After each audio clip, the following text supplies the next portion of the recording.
कौन ने शजान फैक्ट्री वाले कौन है ਤੁਹਾਨੂੰ ਪਤਾ ਹੀ ਹੈ ਜਿਨ੍ਹਾਂ ਨੂੰ ਗੱਡੀ ਮਿਲੀ ਹੈ ਤੁਹਾਨੂੰ ਮਿਲੀ ਹੈ ਉਹਨਾਂ ਦੀ ਤਰਫੋਂ ਗੱਡੀ ਆਪਣਾ ਟੀਐਲਪੀ ਨੂੰ ਦੱਸੇ ਸ਼ਜ਼ਾਨ ਫੈਕਟਰੀ ਵਾਲੇ ਕੌਣ ਨੇ ਟੀਐਲਪੀ ਵਾਲੀ ਸਰੇਆਮ ਉਹਨਾਂ ਨੂੰ ਕਾਫਰ ਕਹਿੰਦੇ ਆ ਟੀਐਲਪੀ ਵਾਲੇ ਸਾਦ ਰਿਜ਼ੀ ਦਾ ਬਿਆਨ ਸੁਣ ਲਓ ਬਹੁਤ ਹੋ ਗਿਆ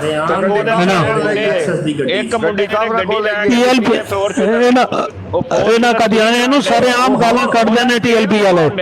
ਚਾਚਾ ਉਹਦਾ ਤੇਲ ਕਿੱਥੋਂ ਗੱਡੀ ਲੱਗ ਦਿੱਤੀ ਨੇ ਤਾਂ ਵਾਸਤੇ ਉਹ ਤੇਲ ਕਾਦੀਆਨੀਆਂ ਨੂੰ ਪ੍ਰਮੋਟ ਕਰਨ ਵਾਲੇ ਇਮਰਾਨ ਖਾਨ ਨਿਆਜ਼ੀ ਸਾਹਿਬ ਨੇ ਹੋਰ ਨਹੀਂ ਕੋਈ ਚਾਚਾ ਤੁਸੀਂ ਉਹ ਕਾਦੀਆਂ ਪ੍ਰਮੋਟ ਕਰਨ ਵਾਲੇ ਨਹੀਂ ਹੈ ਤੁਸੀਂ ਆਪਣੇ ਬਾਬੇ ਦੇ ਬਾਰੇ ਚਾਚਾ ਤੂੰ ਇਸ ਗੱਲ ਦੀ ਕਸਮ ਨਹੀਂ ਚੁੱਕੀ ਚਾਚਾ ਤੂੰ ਇਸ ਗੱਲ ਦੀ ਕਸਮ ਨਹੀਂ ਚੁੱਕੀ ਕਿ ਤੂੰ ਜਿਹੜੀਆਂ ਇੱਟਾਂ ਲਈਆਂ ਨੇ ਕਾਦੀਆਂ ਕੋਲ ਲਈਆਂ ਤੇ ਇੱਕ ਵਾਰੀ ਕਸਮ ਨਹੀਂ ਚੁੱਕੀ ਯਾਰ ਅਹਿਮਦ ਮੇਰੀ ਗੱਲ ਸੁਣ ਐਵੇਂ ਜੜਾ ਨਾ ਚਬਲਾ ਮਾਰਨ ਦੀ ਕੋਈ ਗੱਲ ਕੋਈ ਪਤੇ ਦੀ ਕਰ ਕੋਈ ਸਹੀ ਗੱਲ ਕਰ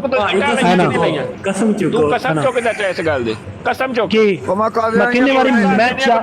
ਮੈਂ 3 ਦਫਾ ਕਸਮ ਚੁੱਕ ਗਿਆ ਕਿੰਨੀ ਵਾਰੀ ਕਸਮ ਚੁੱਕਾਂ 3 ਦਫਾ ਕਸਮ ਚੁੱਕ ਗਿਆ ਮੈਂ ਚੁੱਕ ਕਸਮ ਚੁੱਕ ਤੂੰ ਬੰਦਾ ਹੈ ਕੌਣ ਹੈ ਬੰਦਾ ਹੈ ਕੀ ਚੀਜ਼ ਹੈ ਮੁਸਲਮਾਨ ਚਾਚਾ ਕਸਮ ਚੁੱਕ ਕਹਿ ਮੈਂ ਲਾ ਇਲਾਹਾ ਇल्लल्लाह ਮੁਹੰਮਦ ਰਸੂਲ ਅੱਲਾਹ ਮੈਂ ਇੱਟਾਂ ਕਾਦੀਆਨੀਆਂ ਦੇ ਕੋਲੋਂ ਨਹੀਂ ਜੱਗ ਲਈਆਂ ਖਾ ਕਸਮ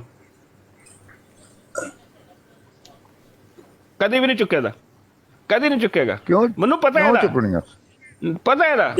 ਇਹਨਾਂ ਗੱਡੀ ਲਈ ਹੈ ਸ਼ਦਾਨ ਵਾਲਿਆਂ ਕੋਲ ਇਹਨਾਂ ਨੂੰ ਗੱਡੀ ਸ਼ਦਾਨ ਵਾਲੇ ਲੈ ਕੇ ਦਿੱਤੀ ਹੈ ਠੀਕ ਹੈ ਸ਼ਦਾਨ ਵਾਲੇ ਇਹਨਾਂ ਨੂੰ ਤੇਲ ਦੇਣ ਦੇ ਨੇ ਠੀਕ ਹੈ ਸ਼ਦਾਨ ਵਾਲੇ ਇਹਨਾਂ ਨੂੰ ਕਹਿਣ ਦੇ ਨੇ ਸਾਨੂੰ ਟੀਐਲਪੀ ਵਾਲਿਆਂ ਨੂੰ ਕਿ ਸਾਨੂੰ ਪ੍ਰਮੋਟ ਕਰੋ ਅਸੀਂ ਲੋਕਾਂ ਨੂੰ ਪਤਾ ਲੱਗੇ ਹਰ ਬੰਦੇ ਨੂੰ ਜਾ ਕੇ ਮੁਸਲਮਾਨ ਨੂੰ ਕਾਫਰ ਕਹੋ ਇਹ ਰੈਂਟਡ ਮੌਲਵੀ ਨੇ ਜਨਾਬ ਰੈਂਟਡ ਮੌਲਵੀ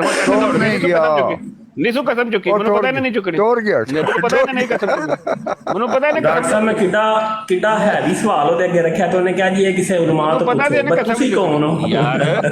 ਮੁਸਲਮਾਨ ਕੋਈ ਵੀ ਹੈ ਨਾ ਮੁਸਲਮਾਨ ਕੋਈ ਵੀ ਹੈ ਮੁਸਲਮਾਨ ਵੇਖੋ ਕੋਈ ਵੀ ਅਸੀਂ ਖਤਾਕਾਰ ਹੋ ਸਕਦੇ ਆ ਕਿਸੇ ਜਮਾਤ ਨਾਲ ਮੁਤਲਕ ਰੱਖੀਏ ਨੂਨ ਲੀਗ ਨਾਲ ਰੱਖੀਏ ਟੀਐਲਪੀ ਨਾਲ ਰੱਖੀਏ ਅਸੀਂ ਪੀਪਲ ਪਾਰਟੀ ਨਾਲ ਰੱਖੀਏ ਕਿਸੇ ਨਾਲ ਵੀ ਰੱਖੀਏ ਠੀਕ ਹੈ ਲੇਕਿਨ ਕੀ ਹੈ ਕਿ ਅਸੀਂ ਕਿਸੇ ਨੂੰ ਕਾਫਰ ਨਹੀਂ ਕਹਿ ਸਕਦੇ ਹਰ ਇਨਸਾਨ ਅਗਰ ਨਵਾਜ਼ ਸ਼ਰੀਫ ਨੂੰ ਸਪੋਰਟ ਕਰਨ ਡਿਆ ਤੋ ਇਸ ਵਜ੍ਹਾ ਨਾਲ ਕਰਨ ਡਿਆ ਕਿ ਉਹ ਮੁਲਕ ਨੂੰ ਠੀਕ ਕਰੇਗਾ ਕੋਈ ਹਰ ਤਾਂ ਸਾਡਾ ਆਪਣੀ ਇੱਕ ਸਿਆਸੀ ਸੋਚ ਹੈ ਸਿਆਸੀ ਨਜ਼ਰੀਆ ਲੇਕਿਨ ਉਹਦੀ ਵਜ੍ਹਾ ਨਾਲ ਅਸੀਂ ਕਿਸੇ ਨੂੰ ਕਾਫਰ ਜਾਂ ਯਹੂਦੀ ਜਾਂ ਆਪਣਾ ਜਲਾਲ ਦਾ ਸਿੱਧਾ ਇਸਲਾਮ ਤੋਂ ਖਾਰਿਜ ਤੇ ਨਹੀਂ ਕਰ ਸਕਦੇ ਖਤਾ ਮੁਸਲਮਾਨ ਖਤਾ ਜ਼ਰੂਰ ਹੋ ਸਕਦਾ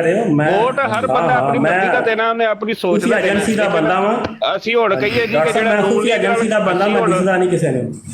ਅਸੀਂ ਹੁਣ ਕਹੀਏ ਕਿ ਅਸੀਂ ਜਿਹੜਾ ਜੀ ਬੰਦਾ ਨੂਨ ਲੀਗ ਨਾਲ ਉਹਨੂੰ ਅਸੀਂ ਕਾਫਰ ਕਹੀਏ ਜਾਂ ਜਿਹੜਾ ਪੀਟੀਆਈ ਨਾਲ ਉਹਨੂੰ ਕਾਫਰ ਕਹੀਏ ਜਾਂ ਜਿਹੜਾ ਪੀਡੀਐਮ ਨਾਲ ਉਹਨੂੰ ਕਾਫਰ ਕਹੀਏ ਯਾਰ ਅਸੀਂ ਕਿਸੇ ਦੇ ਇਮਾਨ ਦੇ ਉੱਤੇ ਕਿਸ ਤਰ੍ਹਾਂ ਸ਼ੱਕ ਕਰ ਸਕਦੇ ਜਿਹੜਾ ਕਲਮਾ ਇਹ ਜਨਾਬ ਹਰ ਬੰਦੇ ਨੂੰ ਕਾਫਰ ਇਹਨਾਂ ਇੱਟਾਂ ਲਈਆਂ ਇਹਨਾਂ ਦੇ ਮੋਬਾਈਲਾਂ ਦੇ ਇਹਨਾਂ ਨੂੰ ਸਰਦੀਆਂ ਜੋ ਰਜਾਈਆਂ ਲੈ ਕੇ ਦੇਣੀਆਂ ਇਹਨੂੰ ਕਹੋ ਕਸਮ ਚੁੱਕਿਆ ਵਿਕਾਸ ਅਬਦੁੱਲਾ ਨੂੰ ਇਹਨੇ ਨਹੀਂ ਆਪਣਾ ਕੀ ਨਾਂ ਲੈਦਾ ਡਾਕਟਰ ਸਾਹਿਬ ਇੱਕ ਹੋਰ ਮੌਲਵੀ ਆ ਇਹਨੂੰ ਵੀ ਕਾਲ ਕਰੋ ਇਹਦੇ ਤੋਂ ਹੀ ਸਵਾਲ ਪੁੱਛਣਾ